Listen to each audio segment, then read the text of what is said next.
जानते हैं इस फिल्म में जो पात्र राजेश खन्ना ने अभिनीत किया, वो सबसे पहले संजीव कुमार के पास था। यानी उनको ये पात्र ऑफ़र किया गया था और उन्होंने इसके लिए अपनी सहमति भी दे दी थी। लेकिन बब्बर सुभाष चाहते थे कि इस फ़िल्म में राजेश खन्ना भी हों। ख़ैर, इस फ़िल्म में अंत में संजीव कुमार ने अपना हाथ खींच लिया और जो आप देखते हैं कि राजेश खन्ना उस फ़िल्म में हैं। और राजेश खन्ना भी उस समय बहुत ज़्यादा बिज़ी थे। अपनी उनकी एक फ़िल्म चल रही थी, इसका नाम था थोड़ी सी बेवफ़ाई, शबाना आज़मी के साथ। तो वो बहुत ज़्यादा बिज़ी थे अपने उस शेड्यूल में। तो बहरहाल बब्बर सुभाष ने उस फ़िल्म के निर्माताओं से बात की। खैर, किसी तरह से राजेश खन्ना को 3 दिन का समय दिया गया और राजेश खन्ना ने अपना जो पूरा पार्ट था, जो डिस्को डांसर में था, वो 3 दिन की शूटिंग में पूरा कर लिया था। इस फ़िल्म का एक मशहूर गाना है जिमी जिमी आजा आजा, वो मेरे ख़्याल में सबसे ज़्यादा वो गाना मशहूर हुआ। लेकिन क्या आप जानते हैं, इस फ़िल्म के रिलीज़ होने के तुरंत बाद बप्पी लाहिरी और पार्वती खान जिन्होंने इस गाने को गाया था, तो पार्वती खान और बप्पी लाहिरी में झगड़ा हो गया। बप्पी लाहिरी ने इंटरव्यूज़ में कहा कि पार्वती खान अच्छी गायिका नहीं है और गायिका के रूप में उनकी जो रेंज है बहुत ज़्यादा सीमित है। उनकी एक फ़िल्म थी अनरिलीज़ फ़िल्म, उसका नाम था अब मेरी बारी। उसमें पार्वती खान के साथ में बप्पी दा ने एक गाना रिकॉर्ड किया था। लेकिन वो फ़िल्म जो थी वो कब आई और कब चली गई ये आपको भी नहीं मालूम होगा। बहरहाल पार्वती खान ने इसके जवाब में कहा था कि रिकॉर्डिंग स्टूडियो में बप्पी लाहिरी ने उन पर गलत इरादों से दृष्टि डाली और जब पार्वती खान ने उनकी हरकतों पर ऑब्जेक्शन किया, तब जाकर के बप्पी लाहिरी उनसे नाराज़ हो गए और फिर बाद में जाकर के बप्पी लाहिरी ने कई इंटरव्यूज़ में पार्वती खान के बारे में ऊट-पटांग टिप्पणियाँ करना शुरू कर दिया। कई साल के बाद में दोनों के बीच सुलह हो गई और उसके बाद उन दोनों ने एक साथ भी काम किया।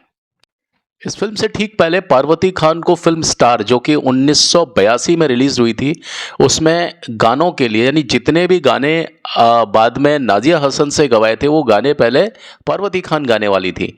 उन्होंने डबल बी फिल्म्स और एचएमवी के साथ में एक अनुबंध यानी एग्रीमेंट किया था। उन्हें एक बहुत बड़े गायक के रूप में प्रमोट किया जा रहा था, ब्रांड किया जा रहा था। वो लंदन में गाना रिकॉर्ड करने के लिए पहुंची भी थी। जब वह पहुंची तो बिडू के साथ यानी फिल्म के जो म्यूज़िक डायरेक्टर हैं बिडू, उनके साथ होटल में बैठी और उसी समय नाज़िया हसन का एक इमरजेंसी कॉल आया। तो पार्वती खान को लगा कि कुछ गड़बड़ हो रही है और इत्तेफाकन उसी रात को वो सर्दी से बुरी तरह से बीमार पड़ गईं। ये बताया जाता है कि बिडू ने उन्हें अस्पताल नहीं भेजा और ना ही उनके पास कोई डॉक्टर भेजा। 3 दिन बाद बिडू आखिरकार उनसे खुद मिलने आए और उनसे कहा कि उन्हें अब 3 दिन के भीतर ठीक हो जाना चाहिए, वरना हम लोग कॉन्ट्रैक्ट के जो अनुबंध हैं एग्रीमेंट के, वो हम लोग खो देंगे। जब पार्वती खान ठीक हुई तो वो बिडू से मिली, लेकिन तब तक उन्होंने इस बात को पहचान लिया था, महसूस कर लिया था कि फिल्म के यानी स्टार फिल्म के सभी गाने ऑलरेडी नाज़िया हसन रिकॉर्ड कर चुकी हैं। इस घटना के बाद पार्वती खान गहरे अवसाद में, बहुत स्ट्रेस में, टेंशन में चली गईं। बताया जाता है कि पार्वती खान आधी रात को लंदन की सड़कों पर रोते, चिल्लाते, बिलखते हुए घूम रही थी, दौड़ रही थी और वो मानसिक रूप से बहुत ज़्यादा परेशान हो गई थी। उन्होंने कई डॉक्टर से अपना इलाज करवाया, तो डॉक्टर ने उन्हें कहा कि आप अनुबंध के उल्लंघन के लिए यानी कॉन्ट्रैक्ट ब्रीच ऑफ कॉन्ट्रैक्ट के लिए आप बिडू के ऊपर केस कर सकती हैं। लेकिन पार्वती खान ने ऐसा कुछ नहीं किया। अंततः स्टार फिल्म फ्लॉप हो गई और उसके बाद में बिडू ने पार्वती खान से माफ़ी भी मांगी और कहा कि उन्हें पार्वती खान को रिप्लेस नहीं करना चाहिए था। 2 दिन के बाद पार्वती खान जब मुंबई लौटी तो यहाँ एक बहुत अच्छी किस्मत उनका इंतज़ार कर रही थी। एचएमवी के लिए अनिल सूद ने उन्हें बप्पी लाहिरी के पास भेजा और ख़ुद भी गए, ये बताया जाता है। और बप्पी लाहिरी ने तब जाकर के उन्हें डिस्को डांसर में जिमी जिमी आजा आजा का जो गाना है, वो वर्ल्ड फेम गाना, उसको ऑफ़र किया और फिर आप जानते हैं क्या हुआ, वो पूरा एक इतिहास बन गया। इस फ़िल्म में मिथुन चक्रवर्ती के अपोज़िट जो एक्ट्रेस हैं उन पर विचार किया जा रहा था। कोई भी एक्ट्रेस मिथुन के साथ काम करने को उस समय तैयार नहीं थी, क्योंकि मिथुन चक्रवर्ती इतना कोई एस्टेब्लिश नाम नहीं थे। हाँ, कुछ फ़िल्में रंजीता कौर ने मिथुन चक्रवर्ती के साथ की थी, लेकिन इस फ़िल्म में रंजीता कौर मिथुन चक्रवर्ती के अपोज़िट नहीं है, क्योंकि उनको लगता था कि इस फ़िल्म में तो मेरे लायक कोई रोल नहीं है।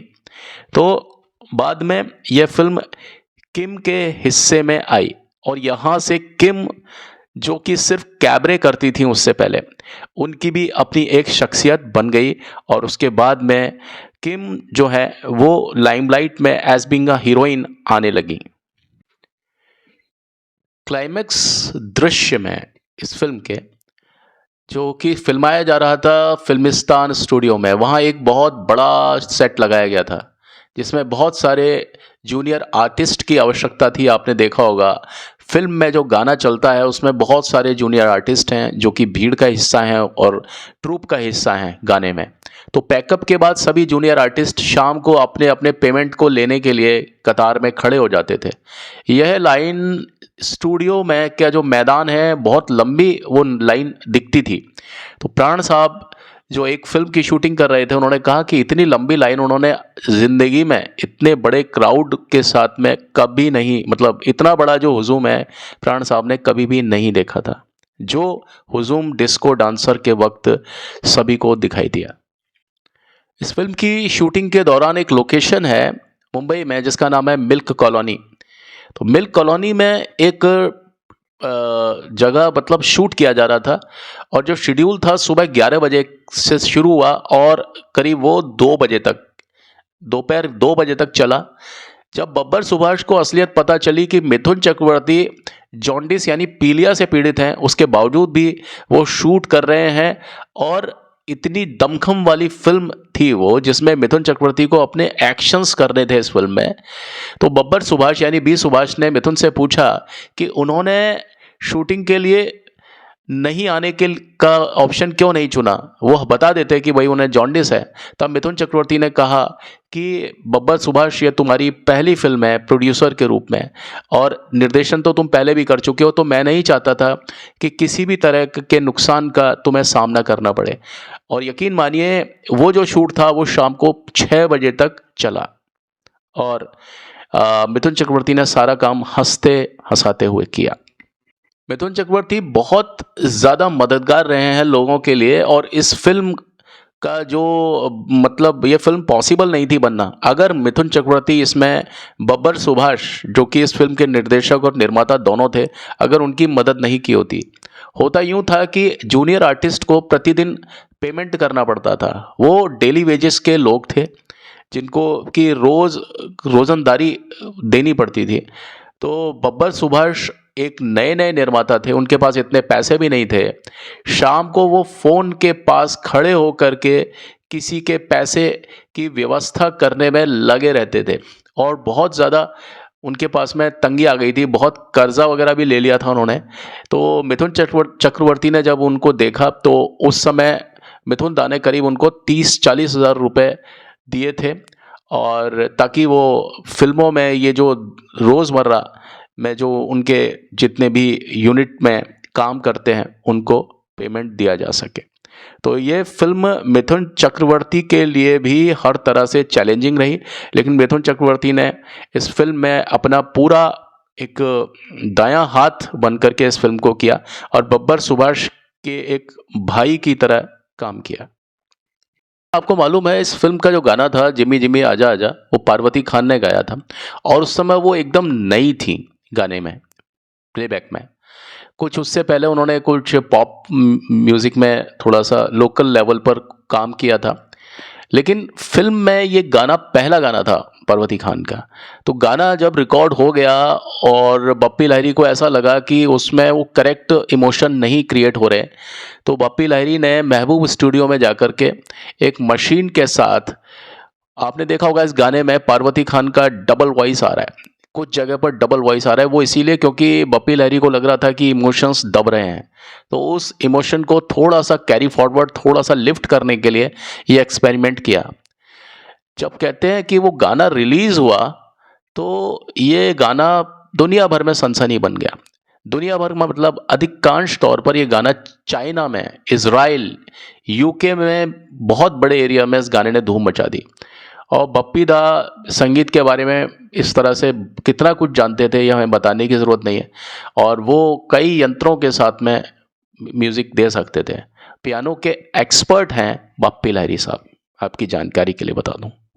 क्या आप जानते हैं इस फिल्म में सुरेश ओबरॉय साहब की भी एक दमदार भूमिका थी और जिन्हें खलनायक बनाया गया था। उस समय सुरेश ओबरॉय कई फिल्मों में खलनायक के बतौर ही नजर आते थे। लेकिन कुछ महत्वपूर्ण दृश्यों की शूटिंग भी हुई, लेकिन अंतिम कट में वो सभी दृश्यों को हटा दिया था। बब्बर सुभाष ने बाद में बताया कि फिल्म की कहानी में एक स्पीड लाने के लिए ये बहुत ज़्यादा ज़रूरी था कि हम सब प्लॉट के कुछ सीन्स को हटा देते। और वैसे भी ये जो फिल्म थी ये डिस्को डांसर पर आधारित थी, इसमें खलनायक का उतना ज़्यादा कोई मतलब कवरिंग नहीं था।